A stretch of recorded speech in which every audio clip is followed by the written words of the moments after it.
Computer का processor किस generation का है ये कैसे पता लगाएं, तो हम इसी पे बात करेंगे। जैसे मेरे स्क्रीन पे आप देख रहे हैं प्रोसेसर, ये i3 है। i3 ये किस जनरेशन का है आपको पता है? नहीं पता है तो हम बताने वाले। मार्केट में second generation, third generation, fourth generation, fifth generation, 7, 6, 8, 9, 10 और 12 जनरेशन तक मार्केट में प्रोसेसर अवेलेबल है। तो आपको कहेगा किस जनरेशन का चाहिए। आपको अगर नहीं पता होगा तो आप बोले कोई सा भी दे दो, ठीक है। लेकिन आपका वो जनरेशन डिपेंड करता है प्राइस पे। अगर आप सेकेंड जनरेशन का i3 ले रहे हैं तो 1000 रुपये में मिल जाता है प्रोसेसर, और वही अगर फिफ्थ जनरेशन का लेते हैं लगभग 4 से 5 हजार लग जाता है। सेवन जनरेशन, ठीक है, 7 हजार लगभग, और 8 जनरेशन लगभग। ये जो जनरेशन है ना, ऐसे याद रखो कि 12 जनरेशन लेने के लिए आपको लगभग 12 से 14 हजार लग जाएगा सिर्फ जनरेशन। अगर हमें i5 का चाहिए तो उसी तरह आपको अगर i5 का लेना है 12 जनरेशन 14 से 15 हजार तक ऐसे लग सकता है। तो जनरेशन जितना ज़्यादा लोगे ना उतना प्राइस लगता है, और जनरेशन जितना कम लोगे उतना कम लगता है। जैसे i3 का है यहाँ प्रोसेसर, अगर आप हाई जनरेशन में जाओगे तो थोड़ा पैसा ज़्यादा इसमें लग जाता है। तो आपको जनरेशन, जैसे कि आपको कम जनरेशन का अगर लेना चाहते हैं तो आप कम जनरेशन का बोलिए कि हमें सेकेंड जनरेशन का i3 चाहिए, तो वो आपसे ज़्यादा पैसा ना ले, ठीक है। जैसे कि आपको i3 ही दे दिया और सेकेंड जनरेशन वो 4000 आपसे ले लिया। तो आपको नॉलेज होना चाहिए कि हमें किस जनरेशन का कितना प्राइस है, i3 में किस जनरेशन का कितना प्राइस मार्केट में है, उसका नॉलेज बहुत ज़रूरी होता है कि रखना। कि आपको नॉलेज नहीं रहेगा तो आपसे ज़्यादा पैसा ले लेगा।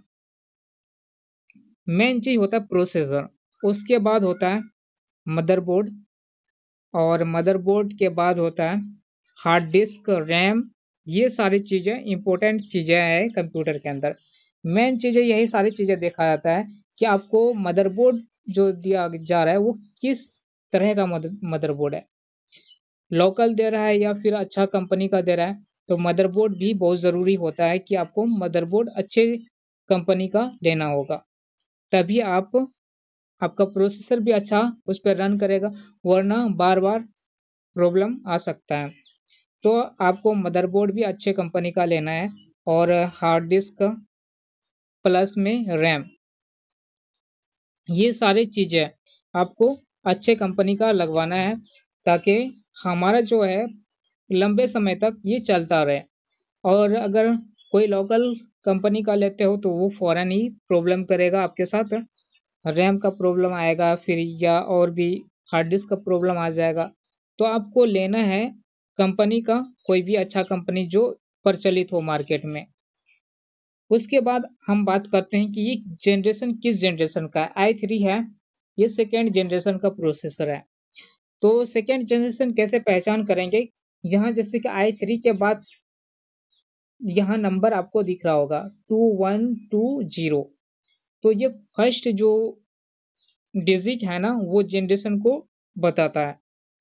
यहाँ i3 के बाद डैश है, डैश के बाद सेकेंड है, ये सेकेंड जनरेशन का प्रोसेसर है। इसका कीमत ज़्यादा नहीं होता है, ठीक है, 1000 रुपया लगभग आसपास में रहता है, या तो आप ऑनलाइन भी परचेज कर सकते हैं। जैसे यहाँ आप देखिए ये फ्लिपकार्ट का है, और हमने आपको दिखाने के लिए हमने इमेज लिया है। यहाँ आप देख रहे हैं i3 सेकेंड जनरेशन, ये प्रोसेसर है। इसका प्राइस लगभग 1000 रुपया के आसपास, ठीक है, मार्केट में भी मिल जाएगा। दूसरा प्रोसेसर दिखाते हैं, ये भी वही है, ठीक है, i3 सेकेंड जनरेशन। ये दिखाते हैं i3 7 जनरेशन का है।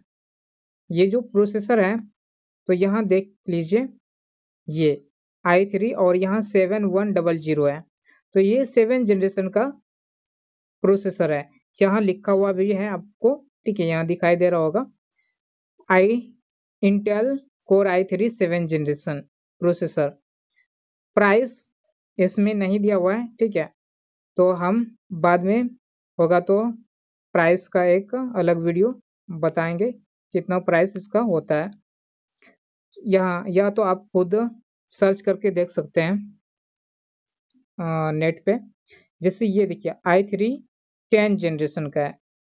ये जो प्रोसेसर है इंटेल का है, कोर i3 है और 10th जनरेशन का ये प्रोसेसर है। यहाँ आप देख रहे हैं, आपको देखना है कि पहला जो डिजिट है और यहाँ 10th है 0 है, तो ये 10 जनरेशन का है। उसके बाद यहाँ देखते हैं 6 जनरेशन का, ये i3 6 जनरेशन का है प्रोसेसर। यहाँ देखिए i3 6 जनरेशन का है, यहाँ i3 4 जनरेशन का है। तो आपको पहचान होना चाहिए प्रोसेसर कौन सा प्रोसेसर दे रहा है। मेरे साथ तो कोई गलत दुकानदार तो नहीं कर रहा है। आपको पहचानने के लिए आना चाहिए। आपको जैसे प्रोसेसर निकाल के वो दिखाएगा, तो आप पहले उस प्रोसेसर का नंबर देखिए। i3 आप अगर बोले कि i3 हमें चाहिए, तो i3 में कौन सा जनरेशन वो दिखा रहा है, तो वो आप पहचान लोगे। अगर वो कहेगा 6 जनरेशन है, आपको 4 जनरेशन का दिया है, तो आप पहचान जाओगे कि ये 4 जनरेशन का है। आप बोल रहे 6 जनरेशन का है, तो यहाँ ये i3 के बाद 4 है, तो ये 4 जनरेशन का है। ये पहचान होता है। फर्स्ट जो डिजिट है वो जनरेशन को बताता है। उसके बाद यहाँ देखिए i3 का 4 जनरेशन ये भी है, i3 का 3rd जनरेशन है, ये 2nd जनरेशन है i3 का। इस तरह से आप पहचान सकते हैं। अब हम इसका प्राइस भी ठीक है दिखाते हैं। हम ऑनलाइन आ जाते हैं।